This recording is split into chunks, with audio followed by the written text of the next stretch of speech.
Welcome to the Artist Academy podcast, a place where we focus on the business side of art to help you attract more customers, increase profits, and ultimately live a life of creativity and financial freedom.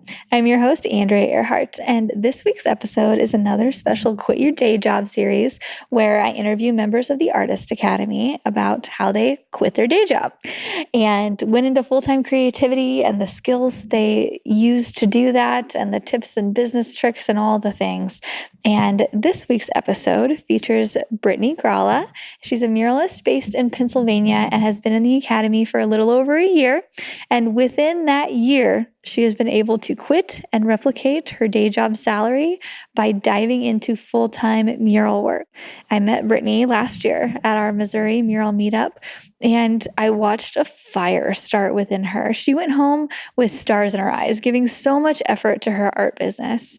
And things were slow at first, but you can see when an artist is going to make it. You know, you're not sure when, but I knew she was because she was giving so much effort. And effort, a lot of it, is the key puzzle piece that determines whether an artist will make it or not. Listen to this week's episode to hear exactly where Brittany put those efforts and went full-time with her art business.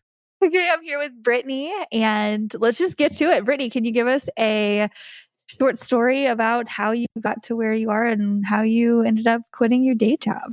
Yeah, absolutely. Thank you so much for having me. I'm so excited to be doing this interview with you. So I started, full-time, technically about this time last year. I was working a day job, a desk job at home. I was working from home, and I had been like, okay, I'm doing murals plus this, and it's not fulfilling, and can I make it work? And I actually had given my notice to my job with the intention of taking on another job that I was thinking, okay, I could do this instead because it would be more of a part-time role, giving me more time for art. And then I decided, it was December when I actually decided I'm not going to take this other job because I can make this work. I can do this full-time and not only make the same amount, but surpass that. And so that was my intention at the time. And so December was when I went truly full-time. So it's been quite an adventure. And I feel like this is my hustle year. So I've been just doing all the things that I can to get me to that next tier, because my goal for next year is to hit 100K. So that's my plan, and I'm headed there. I'm going to make it happen. So yeah. I think that's totally possible because you're focusing on murals and you're getting some bigger jobs recently. You've gotten some really good paying jobs. Can you tell us about some of those? Yeah. So obviously the bigger the job, the bigger the pay. And so those are my favorite probably to go after and the ones I get most excited about. And I think the more you do, the more you promote and I've just taken everything that I've tried to learn from you, from your book and the Artist Academy of seeing other people, how they have done it and, promoting those kind of projects that I really enjoy and the ones that I don't know, I want more of those kind of art projects. And this is drip canvas is my favorite, those drip murals that I do sometimes, I just enjoy them so much. So I'm okay, I need to promote these more or show those kind of art. So how are you getting these jobs? Most are word of mouth now, and don't spend anything on advertising anymore. At the beginning, I was doing Google ads, Facebook ads. I still do Thumbtack. I get a fair amount of leads from Thumbtack, but it really is mostly word of mouth now. And I do promote in Facebook groups, and, I share on social media and other people share for me and recommend me on social media. Every time there's in a community group, if someone's looking for a recommendation for a mural artist, I'm mentioned over and over again, which is awesome. So I'm okay, something's working. And so I just have to stay on top of that, which is it's hard because I'm always on.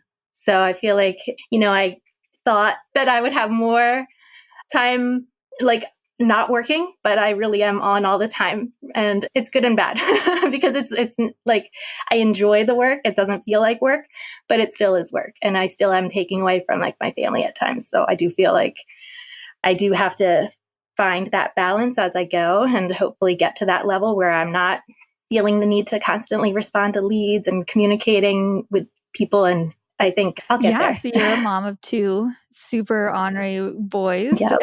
and Yeah. there's 4 and 6, they keep me yeah, busy so for you're having to sure. juggle all the things.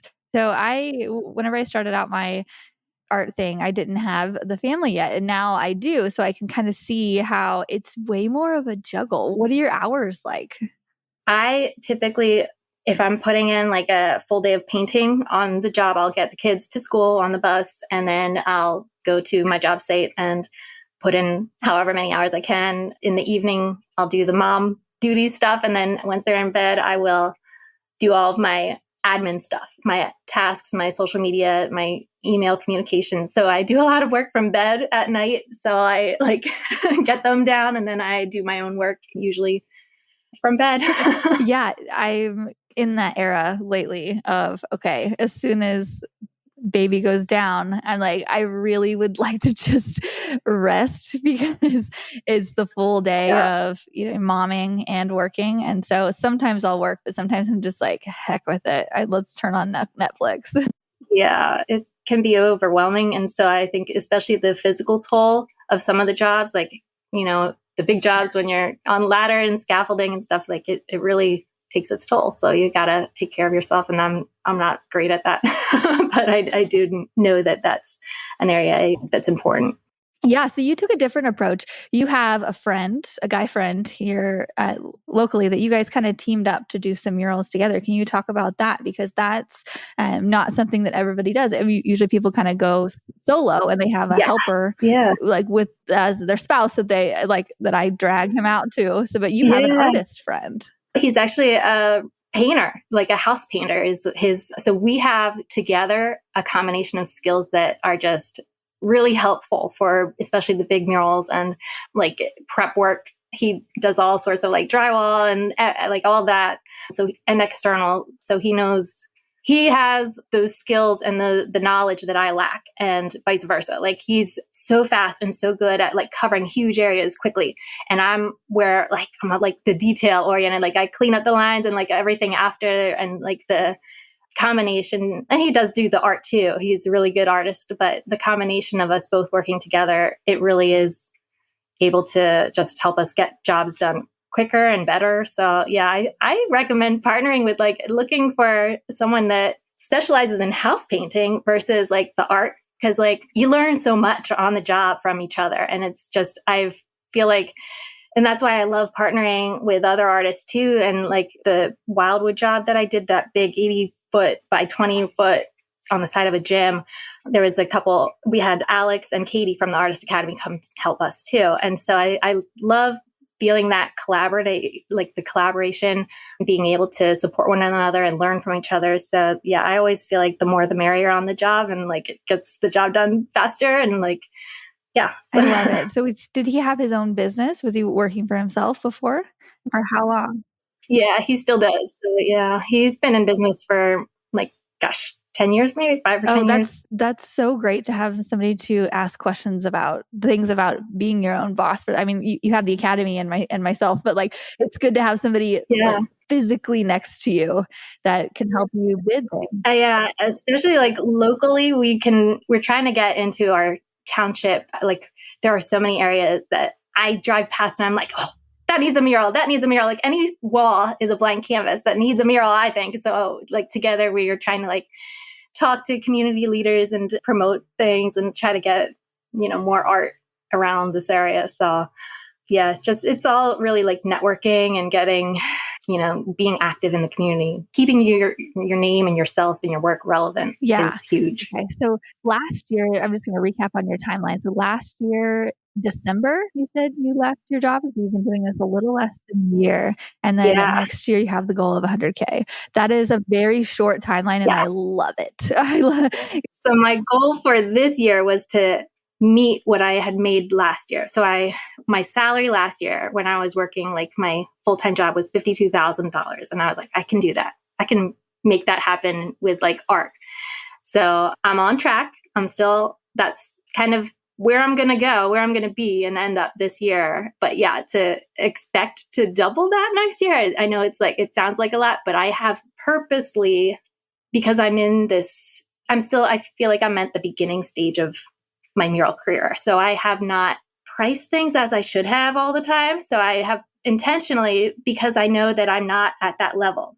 So some of the jobs I have not quoted as I should have and not made as much as I should have, but I've gained so much from them. The exposure, the experience, that practice. And it's really like, I just have to get enough practice. So I have to find people that are willing to let me play on their walls. And I've gotten now to that point where I can start charging what I'm actually worth. And so now I will make that happen with the money.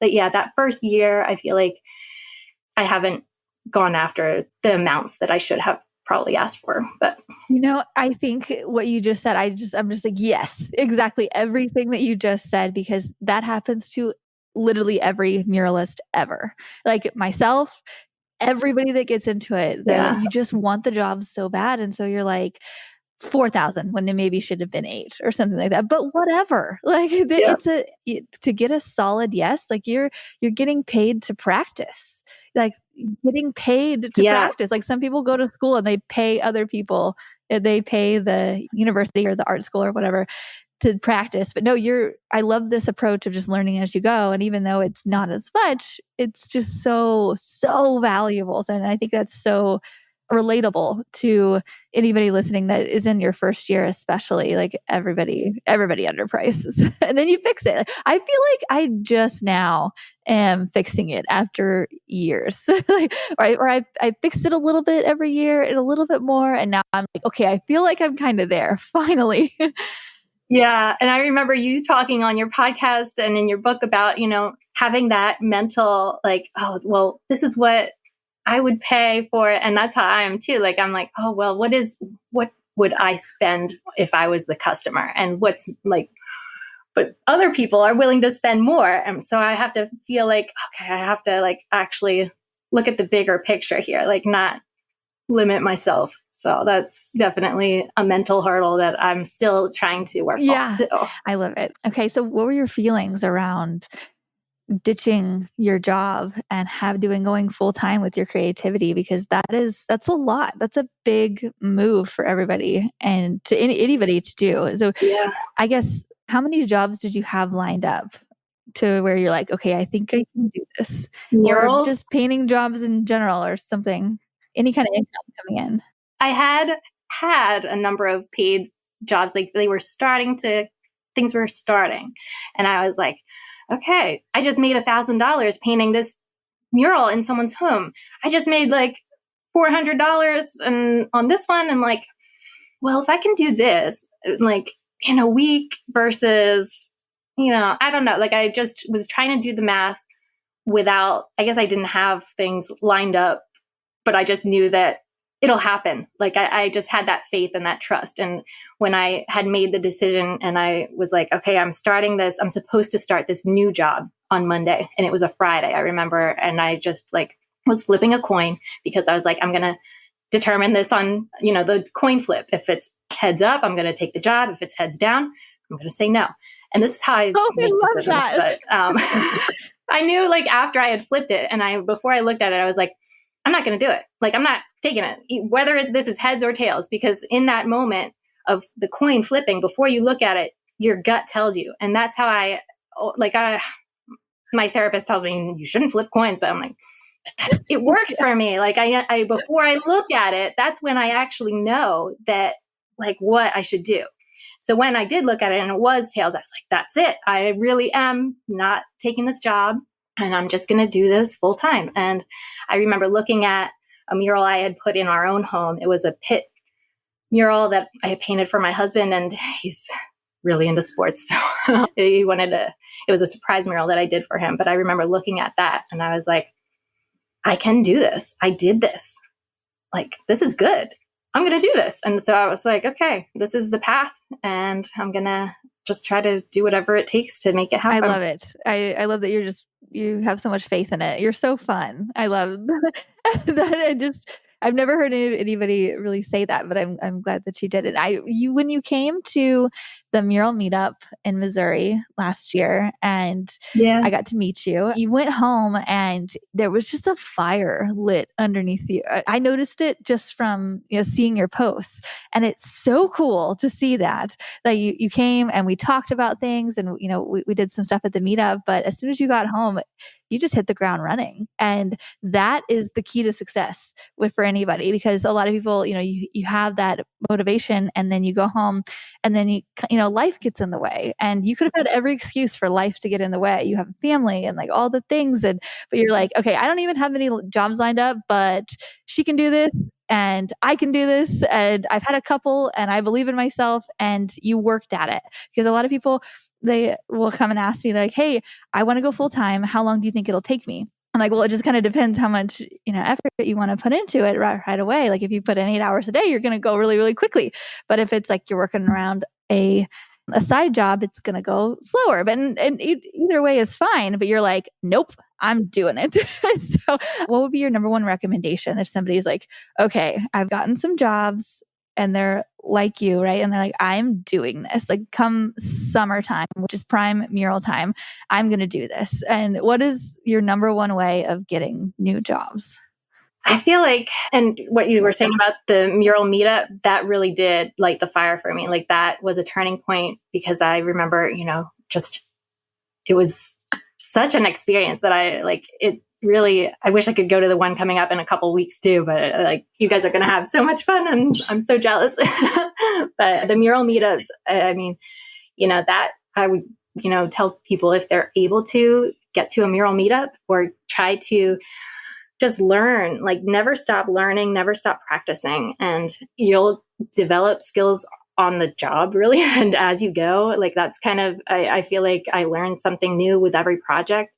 I learn how to manage things better, and you do get faster. Like I've noticed myself, like my first mural that I did on my son's room, like I remember I actually used like a pizza pan to trace circles. And like, it was like, it took me so long to paint that dog with the sports balls. And I was like, I don't know, like can I paint? Like this took me hours and hours. And then like, I just did his Philly Fanatic last week in a couple hours. I was like, I'm getting faster. Like, this is cool. Like, I actually feel like I'm going to be able to like make a bit better money, make it faster.